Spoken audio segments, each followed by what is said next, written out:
Thank you, authors and ladies, and thank you, guests, for coming. I can tell you from working in the library field for almost 25 years now as a librarian, that this actually is one of the most popular and most requested books that librarians get. Especially this time of year with January, people want to start new, start fresh, or try and improve themselves or learn something. And this has consistently been an area that people kind of gravitate towards. Deepak Chopra, Anthony Robbins, just to name a couple. Both the books and the audio tapes. So I'm just going to begin with a brief introduction. If each author would just state their name and a brief description of their book. Hi, I'm Roma Catterpall, and I'm the author of The Perfect Parent, 5 Tools for Using Your Inner Perfection to Connect with Your Kids. And my goal with this book really was to empower parents to be their best selves and to reassure them. As I ran parenting classes for a few years, I really realized that it was that doubt and guilt and fear and worry that parents were faced with that would interrupt and perhaps stand in the way of their best selves. So here's this book that has the tools to help parents empower themselves and do the best job that they can.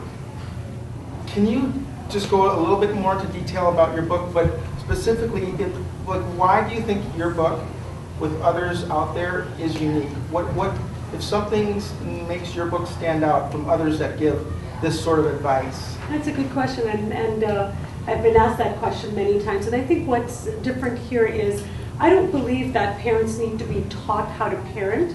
If you're a parent, you know how to parent your children. What I believe is they can be empowered. And that's what I want to do, is empower you to be your best self, to extract that inner perfection. And that's the title says just that. Parents are chasing perfection, and that might be consciously or subconsciously. We're all trying to do, we say, the best that we can, but in that best, we take on a lot. And that pressure is what we're talking about when we address the word perfect. So really, and the introduction says this too, Robert, that if we were to line up a bunch of kids and ask a parent to pick a child, your child is just going to pick, or the parent is just going to pick their own children, and vice versa. Same thing if the parent was asked to pick a child, or a child was asked to pick a different parent, we would still pick our own. And that is what makes this relationship perfect.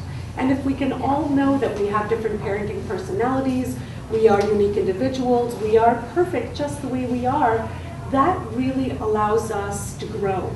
It's that platform that allows us to start growing and go to that next phase of how we want to parent and learn more. So that's the foundation of the book. Okay, thank you. How about you, Roma? Is there a topic that when you were going through the process that you saw came up over and over again with your book? Yes, definitely. I think if you work towards a better you, then you will be a better parent. And those two are tied in so closely. If you're willing to grow, you're willing to learn, then obviously that's going to have an impact on how you raise your family and how your kids respond to you. So that is sort of the foundation of every single tool in the book, the 5 tools. And the tools are hidden behind words. So honorable, honor-able, approachable, approach-able. And within that, there's that parent and child connection on what you can do for yourself and how that will translate into parenting. I think some of you already touched on this, but if we could just go over again, we'll start at the end with you, Roma. What was the most important thing that inspired you to write this? Why did you feel it was necessary to write your book? I felt that parents thought that they weren't good enough, that they weren't doing a good enough job, that they needed to always either, exemplify their own parenting and pull examples from somebody else for themselves and for their children, or comparing their children's personalities and abilities. And it's good to have that parallel if it's in an inspiring way. But if it's in a way that's detrimental to yourself and to your child, then I think that sort of puts the whole idea of why we want to be parents back a few steps. So I think it's really important. I thought it was really important for parents to know that guilt and fear and doubt and worry are part of human nature. They're part of human behavior. They're part of the interaction that we have in any relationship, and it's okay to have those feelings. So there were several different reasons that I thought it was really important. How can you empower someone, and parents in my case, if you keep telling them what they're doing wrong and how many tools they should do, and you're not doing this and you should do that? I think that's more burdening to the parents. So that was my motivation, is to really help relax. And the classes were called Happy Relaxed Parenting. You know, if you're happy and relaxed, you're a better parent. Thank you. I have a question for Roma. Did feedback from your kids or any other kids play a part in the content of the book? Definitely, definitely. I started the parenting classes much before I wrote the book. So, of course, with the parents' permission, and I have a couple here too, a lot of feedback that I got from the parents really helped develop these tools and harness them so that they would be applicable to today's children. You know, obviously my children are young adults now, and the challenges that young moms are facing with the younger kids might be slightly different than I faced with my kids when they were that age. So yes, it was the interaction and the feedback, that all became the content of the book. Self-published author myself, sometimes I get stuck on how to make my book stand out. What are some strategies perhaps you've used? Because I know when I go to the self-help section, I want to read everything. Yeah. And sometimes I walk away without buying anything because there's too much to choose from.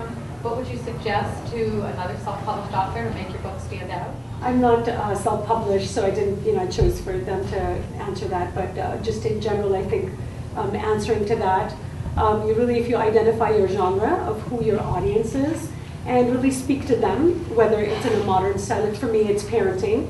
So for me, it was important. Parents have so much busyness in their life. They're constantly going from one thing to the next. And if you give them a parenting book that has, 20 things on the cover, that can be a little overwhelming. So it was important to me, for my genre, for young parents, to have really simplicity in the cover. So those are the things that I looked for, even though I worked with a publisher, and we worked together on book cover. Those are the things that I specifically wanted. I'm curious about your publishing process, and I don't know if it looks like diverse published and self-published or something like that. But if you could explain your process of what you did once you finished the book. Sure.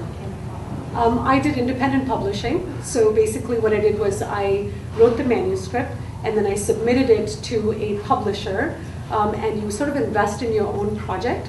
So you're partners with a publisher. There's 3 different avenues to publishing. One is traditional publishing, where a publisher actually gives you, a sum to write the book, and you get paid for the project, but you don't have the rights. Well, the royalties that you get are much, much smaller. And then, of course, there's independent publishing, which is what I did, where you get a bigger cut of the amount of books sold, but you also have a stronger say. You can say, I like this, I don't like this. I don't want to put this, and one of the things that was controversial for me is the publisher recommended, for the price point that my book would be at in my genre for parenting, that I should have a 300-page book. That was what the genre of parenting generally is. There will be poetry. So, and I actually said I wouldn't do that, that I would not actually go forward with the process if I was going to put out a 300-page book that my parents don't have time to read. So you have a little bit more say in independent publishing, but you are with a partner. So it's as I said in the beginning, self-help is one of the most popular topics in libraries. As a librarian, I get asked all the time. I personally have used self-help books, find them very helpful, as well as like to share what I learned too with other people. Yeah. But libraries typically create these displays to, just show some interest in the collection, and these have been some of the fastest ones that fly off the shelves. So thank you again. Thank you. Thank you.